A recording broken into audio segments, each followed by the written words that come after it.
This morning, after receiving communion, I saw my adorable Jesus, but completely changed in his appearance. He seemed to be serious, or distant, in the act of reproaching me. What a tormenting change. Instead of being relieved, I felt my poor heart more oppressed, more pierced before such an unusual presence of Jesus.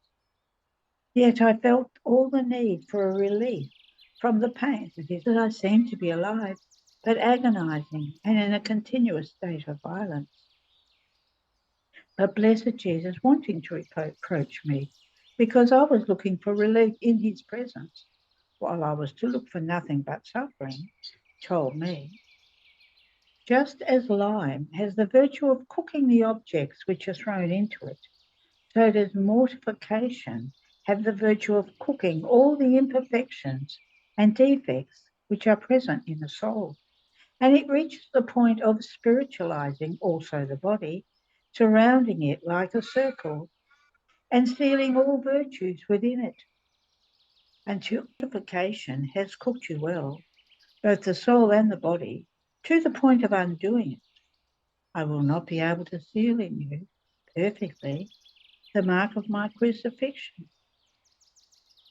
After this, someone, I can't really tell who he was, but he seemed to be an angel, pierced my hands and feet through, and Jesus, with a lance which came out from his heart, pierced mine, to my extreme pain. Then he disappeared, leaving me more afflicted than before. Oh, how well I understood the necessity of mortification, my inseparable friend, and how there was not even a shadow of friendship in me with mortification. Ah, Lord, bind me yourself with indissoluble friendship to this good friend, because on my own I can only show myself all coarseness, and she, not seeing herself being welcomed nicely, uses all regards with me and keeps sparing me, fearing that I may come to the point of turning my back on her completely, so she never accomplishes with me her beautiful and majestic crafting, because as long as we remain a little distant, her prodigious hands cannot reach me, in order to be able to work me and present me to you as a work worthy of her most holy hands. End of the reading. The 13th of February, 1919, Volume 12. Jesus speaks to Luisa about her new office. Continuing in my usual state, I was searching and with anxiousness for my always lovable Jesus. And all goodness he came and told me, beloved daughter of my will, do you want to come into my will and substitute in a divine manner for the many acts which have not been done by our brothers, for many others done humanly, and for other acts, holy, yes, but human and not done in the divine order? I did everything in the divine order, but I'm not yet content. I want the creature to enter my will and to come to kiss my acts in a divine manner, substituting for all just as I did. Therefore, come, come. I long for it. I desire it so much I put myself in feast when I see that the creature enters into this divine environment, and multiplying herself with me, she multiplies in everyone, and loves, repairs, substitutes for all, and for each one in a divine manner. I no longer recognize human things in her, but all my things. My love rises and multiplies itself. Reparations multiply to infinity. Substitutions are divine. What joy, what feast! The saints themselves unite with me and make feast, ardently waiting for a sister of theirs to substitute for their own acts, wholly in the human order, but not in the divine order. They pray me to soon let this creature enter this divine environment, and that all of their acts be substituted only with the divine will and with the mark of the eternal one. I did this for all. Now I want you to do it for all. And my Jesus, your words confuse me. I know that you alone are enough for everything, and besides, everything is yours. And Jesus, Surely I am enough for all. But am I not free to elect one creature, give her this office together with me, and make her be enough for all? And then what do you care if this is all mine? Can I perhaps not give you what is mine? This is all my contentment, to give you everything. If you do not correspond to me and do not accept it, you make me discontent, defrauding me of that whole chain of graces which I gave you to bring you to this point of calling you to this office. I entered into Jesus and did what Jesus was doing. Oh, how clearly I could see what Jesus had told me. I remained multiplied with him in everyone, even in the saints. But as I returned into myself, some doubts arose within me, and Jesus added, one single act of my will, even one instant, is full of creative life, and whoever contains this life can, in that instant, give life to everything and preserve everything. From that act of my will alone, the Son receives the life of the light, the church of the earth, preservation, the creature's life. Why do you doubt then? And then I have my court in heaven, and I want another court on earth. Guess who is going to form this court? And I, the souls who will live in your will. And he, rather, they are exactly the ones who, without the shadow of interest and of personal sanctity, but rather fully divine, will live for the good of their brothers, forming one single echo with heaven. 1923, Volume 15. The Good of Being Faithful and Attentive. I felt all afflicted, and my sweet Jesus, making himself seen for just a little, told me, my daughter, courage, be faithful and attentive to me, because faithfulness and attentiveness produce equality of humours in the soul, forming one single humour and establishing perfect peace. And this peace renders her dominator in such a way that she does whatever she wants and reaches wherever she wants. Especially for one who lives in my will, it happens as to the sun. It never changes. One is its act, to unleash light and heat from its sphere. It does not do something today and something else tomorrow. It is always faithful and constant in doing the same thing. And while its act is one, as this act descends and hits the surface of the earth, how many different acts do not take place? They are almost innumerable. If it finds a flower half closed, with a kiss of its light and with its heat, it opens it and gives it colour and fragrance. If it finds an unripe fruit, it matures it and gives it sweetness. If it finds fields that are green, it makes them golden. If it finds air that is putrid, it purifies it with a kiss of its light. In sum, to all things it gives what they need for their existence on this earth, and to be able to produce the utility which they contain, and which has been established by God. So, by its faithfulness, and by doing always the same thing, the Son is the fulfillment of the divine will over all created things. Oh, if the sun were not always equal in sending its light, how many fluctuations, how many disorders there would be on earth, and man would not be able to make any calculation either about fields or about plants. He would say, if the sun does not send me its light and its heat, I do not know when I'm supposed to harvest, nor when the fruits will mature. The same happens with the soul who is faithful and attentive. In my will, one is her act, but its effects are innumerable. On the other hand, if she is inconstant and inattentive, neither she nor I can make any calculation, nor establish the good which she can produce. End of the reading. 1927, Volume 20. Until the divine will is known and has its kingdom, the glory of God in the creation will be incomplete. example of a king. I was following the divine will in its acts in the creation, and a doubt arose in my mind. How can it be that Jesus says that until the kingdom of his will comes upon earth, the glory of creation and redemption will be incomplete? How can this be? Does this supreme will perhaps not have the virtue of glorifying itself? Indeed, it possesses this virtue, and this is more than enough for its glory. Yet he says that if his will does not extend its kingdom in the midst of creatures, its glory on the part of creation will be incomplete. Now, while I was thinking of this, my adorable Jesus, surprising me with a most brilliant light that came from him, told me, my daughter, the thing in itself is very clear.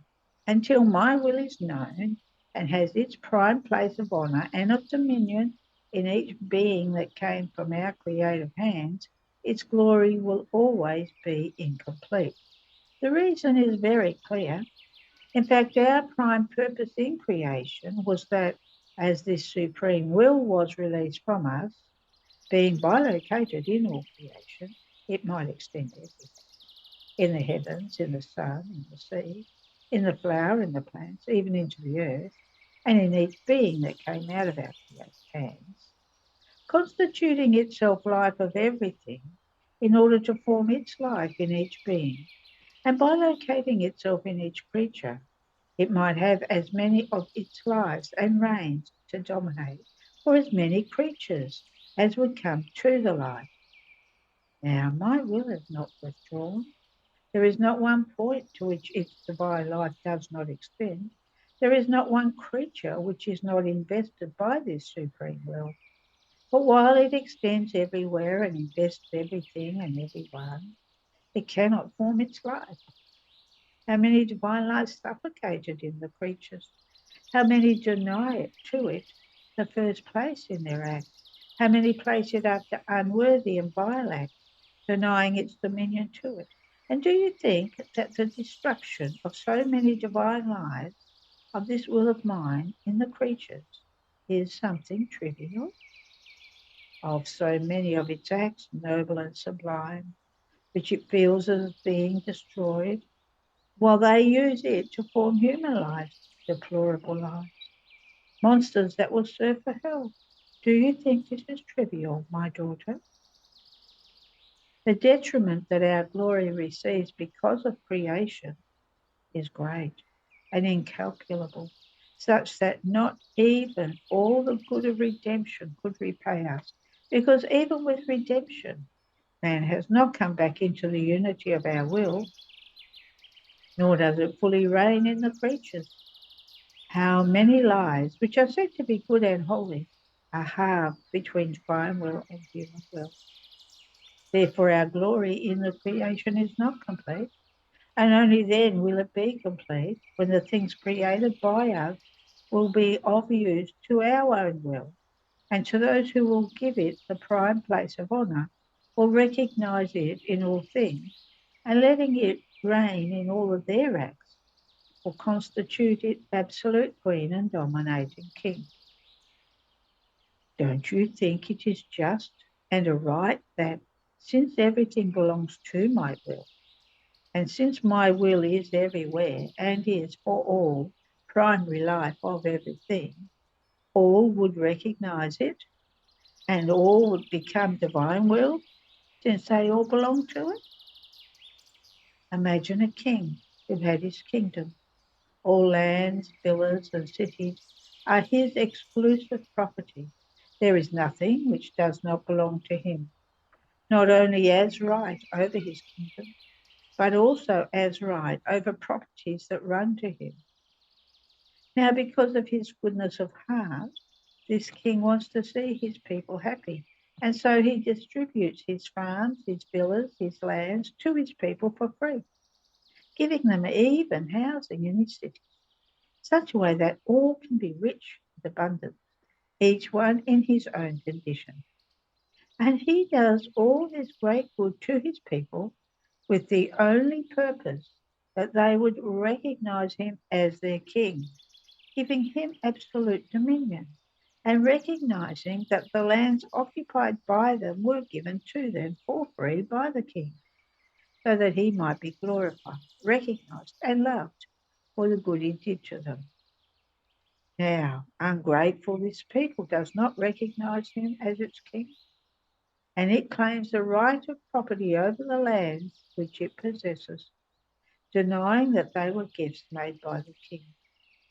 Would this king not be defrauded of his glory for the good he has done to his people? And if you add that they use his lands without benefit for themselves, some do not work them, some remove the most beautiful plantations, some render squalid the most luxuriant gardens, in such a way to procure themselves unhappiness and misery.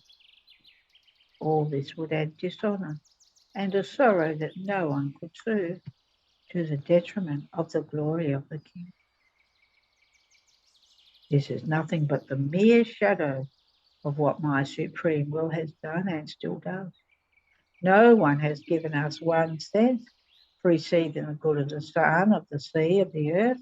Rather, we gave him everything for free, and only to make him happy, so that he would recognize my supreme fiat, which loved him so much and wants nothing but love and dominion.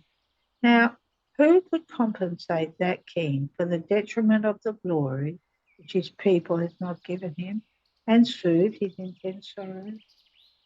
Imagine again that someone from that same people, investing himself with the just sorrow of his king, and wanting to repay him of his glory, begins as first to renovate the land he occupies in such a way as to make it the most beautiful and luxuriant garden of the kingdom.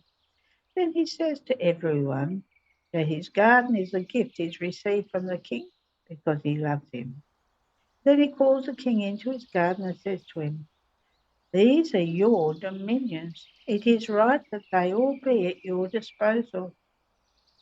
The king is pleased with this loyalty and says, "I want you to be king together with me. Let us reign together."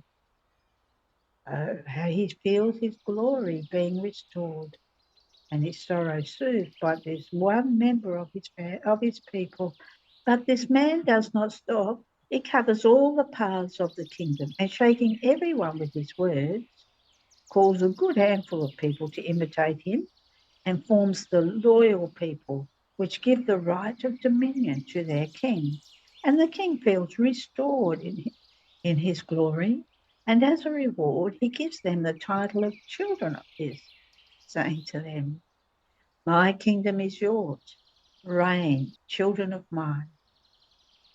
This is my purpose, that in my kingdom there be no servants, but children and kings like me. This will happen with my divine will. Oh, how it yearns to be given back its complete glory in the creation, and that they recognize that everything belongs to it, so as to be able to say, "Everything is yours, let us reign together." How it yearns for its knowledges to cover all paths, in order to shake, to call, to press creatures to come into my kingdom, so as to form my true children, to whom I can give the title of kings. This is why I have so much interest that these manifestations about my divine will become known, because this is about my greatest act, the fulfillment of my glory and the complete good of creatures. End of the reading.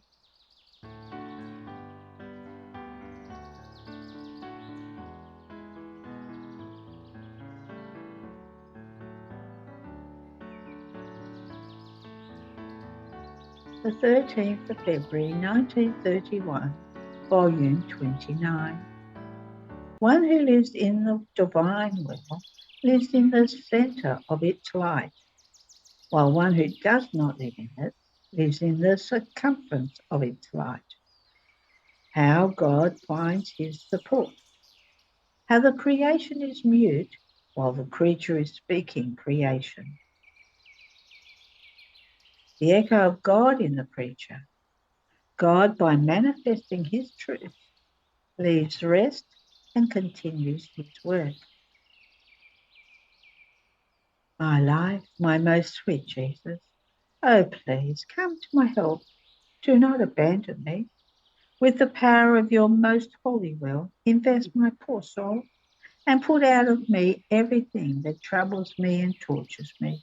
Oh, please, let the new sun of peace and love rise in me. Otherwise, I feel no more strength to continue to make the sacrifice of writing. My hand is already shaking, and the pen does not flow on the paper. My love, if you do not help me, if you do not remove from me your justice that justly knocks me down in the painful state I find myself in, I feel it is impossible for me to write even one word. Therefore help me, and I will strive as much as I can to obey the one who commands me to write everything that you have told me on your most holy will. And since these are past things, I will make altogether a little mention of each thing that regards your divine will. So, while I was feeling oppressed and all full of intense bitterness, my sweet Jesus, making himself seen and sustaining me in his arms, told me, my daughter, courage. Think that a divine will reigns in you, which is the source of perennial happiness and joy. So your bitterness and oppression form the clouds around the sun of my will that prevent its rays from shining in all your being. And while it wants to render you happy, it feels the happiness it wants to give you being rejected by your bitterness.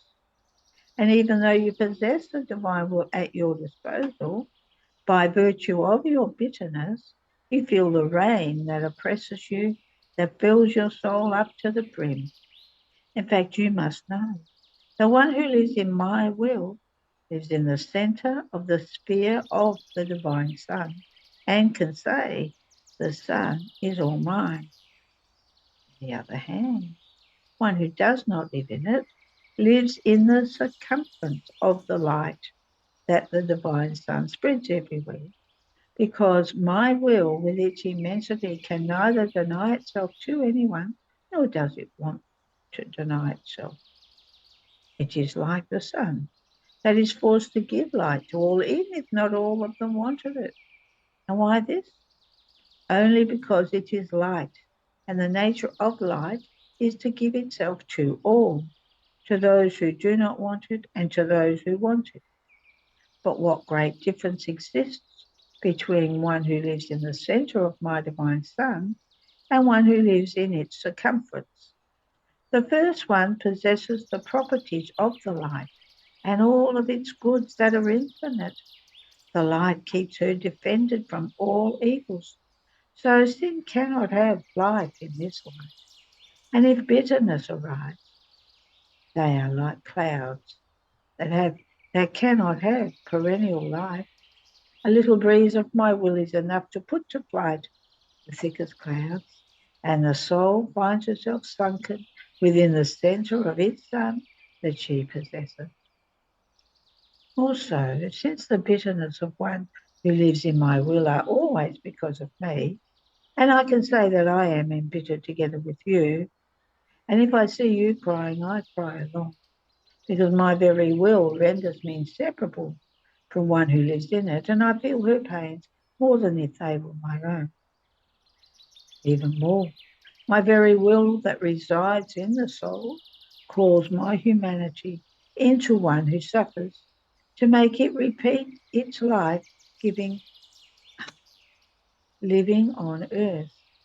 And oh, the divine prodigies that take place, the new currents that open between heaven and earth because of the new life of pains that Jesus has in his creatures.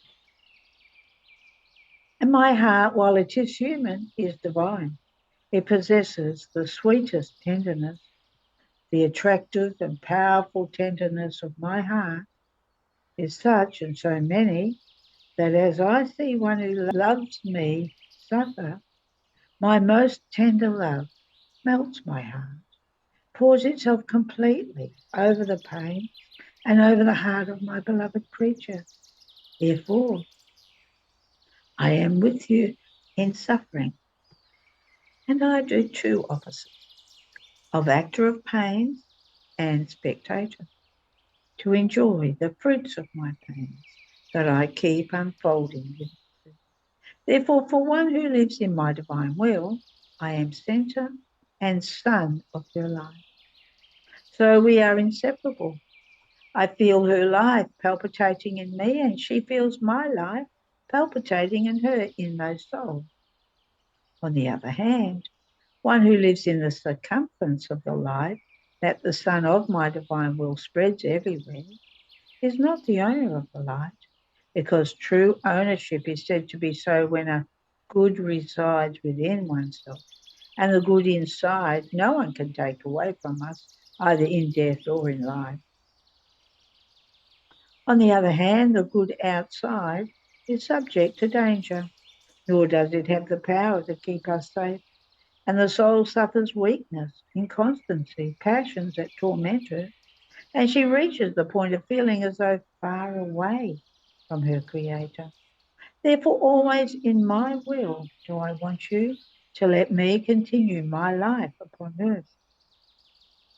Then I was continuing my little acts of adorations, of love, of praises, of blessings in the divine fiat for my Creator. And as I emitted my acts, the divine volition extended them everywhere and in every place where the divine will was present, which is such that there is not one point in which it is not present. And my always lovable Jesus added, "Dearest daughter of my will, you must know that my volition knows not how to do acts by half, but complete ones, and with such fullness as to be able to say, wherever there is my will, there is my act." And our divinity, seeing the adoration, the love of its creature laid within our divine will, finds its support within its immensity, at whatever point it wants to lean. So we feel our profound adoration that the creature has placed for us in our will, and we lean upon it and we rest. We feel that she loves us everywhere, and we lean within her love, and so with her praises and blessings. So the creature in our will becomes our support and our rest, and there is nothing that delights us more than finding our rest in our creature, symbol of the rest that we took after having created the human creation. Furthermore, our divine will is present everywhere, and heaven and earth and everything are filled with it up to the brim. So all are veils that hide it, but mute veils. And if in their muteness they eloquently speak of their Creator, it is not them, but my very divine will, hidden in the created things, speaks by way of signs, as if it did not have speech. It speaks in the sun by way of signs of light and of heat, in the wind giving penetrating and ruling signs. In the air it gives mute signs, such as to make itself breath of all creatures. Oh, if the sun, the wind, and the air, and all other created things had the good of the word, how many things they would say to their Creator. But who is the speaking work of the Supreme Being? It is the creature. In creating her, we loved her so much that we gave her the great good of the word. Our will wanted to make itself word of the creature.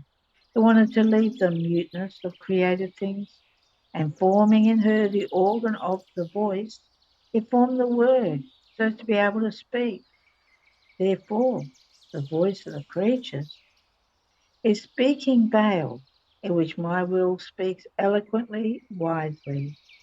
And since the creature does not say or do always the same thing as the created things that never change their action, they are always at their place doing that same action that God wants from them. Therefore, my will maintains the continuous attitude of the multiplicity of the ways that are in the creature. So it can be said that it speaks not only in the voice, but it renders itself speaking in the words, in the steps, in the mind, and in the heart of creatures. But what is not our sorrow in seeing this speaking creation making use of the great good of the word to offend us, making use of the gift to offend the giver, and prevent the great prodigy that I can make of graces, of love, of divine knowledges, of the sanctity that I can form in the speaking work of the creature. But for one who lives in my will, I am voice that speaks, and oh, how many things I keep manifesting to her. I am in the continuous motion and attitude. I enjoy the full freedom to do and say surprising things. And I perform the prodigy of my will, speaking, loving, and operating in the creature. Therefore, give me full freedom, and you will see what my will can do in you. Then I was thinking about all that my sweet Jesus had told me, and my beloved would repeat it. My daughter, the substance of our divine being is an immensity of most pure light that produces an immensity of love. This light possesses all goods, all joys, interminable happiness, indescribable beauties. This light invests everything, sees everything, encloses everything. For it there is neither present nor future, but one single act, always in act, that produces such multiplicity of effects as to fill heaven and earth. Now, the immensity of love that this our light produces makes us love our being and everything that comes out of us with such love as to render us true and perfect lovers. So we can do our will. We can do nothing other than love and give love and ask for love. Now, for one who lives in our will, our light and our love echo in the creature and transform her into light and love. Now, what happiness ours is in forming our types and models from the work of our creative hands. Therefore, be attentive and let your life be formed of nothing other than light and love if you want to make your dear Jesus content. Then I was doing as much as I could to abandon myself completely in the divine will, and I was thinking of the many truths that blessed Jesus had manifested to me on his holy volition. Each truth embraced the infinite and contained so much light as to fill heaven and earth. And I felt the strength of the light and the weight of the infinite that invading me completely with an unspeakable love invited me to love them and to make them my own by putting them into practice. But while my mind was wandering within so much light, my sweet Jesus told me, my daughter, our work toward the creature started with creation, and our work is in the Word because containing our creative strength, it speaks and creates. It speaks and forms most beautiful and marvelous work. In fact, with the work of 6 fiats that we pronounce, the whole great machine of the universe was formed, including man, who was to inhabit it and be the king of our so many words. Then, after having ordered everything, our love called us to rest. But rest does not mean completion of the work, it means pause in order to resume the work again. Now, do you want to know when we resume our work again? Each time we manifest a truth, we resume the work of creation. So all that was said in the Old Testament were resumptions of the work. My coming upon earth was nothing other than resuming the work for love of creatures. My doctrine, the many truths uttered by my mouth, pointed out in clear notes my intense work for the creatures. And just as in creation our divine being rested, so with my death and resurrection I wanted to rest, also to give the time to make the fruit of my work bear fruit in the midst of creatures. But this was always rest, not the completion of the work. Our work until the end of the century will always be alternation of work and rest, of rest and work. See then, good daughter, what long work I had to do with you by manifesting to you so many truths on my divine will. And since the thing that most interests our Supreme Being is to make it known, since the thing that I held nothing back for a work so long, although I have often taken little breaks of rest in order to give you the time to receive my work and to prepare you for other surprises of the work of my creative word. Therefore, be attentive to preserve and not to lose anything of the work of my word that contains an infinite value that is enough to save and sanctify an entire world. End of the reading. There are no more readings today.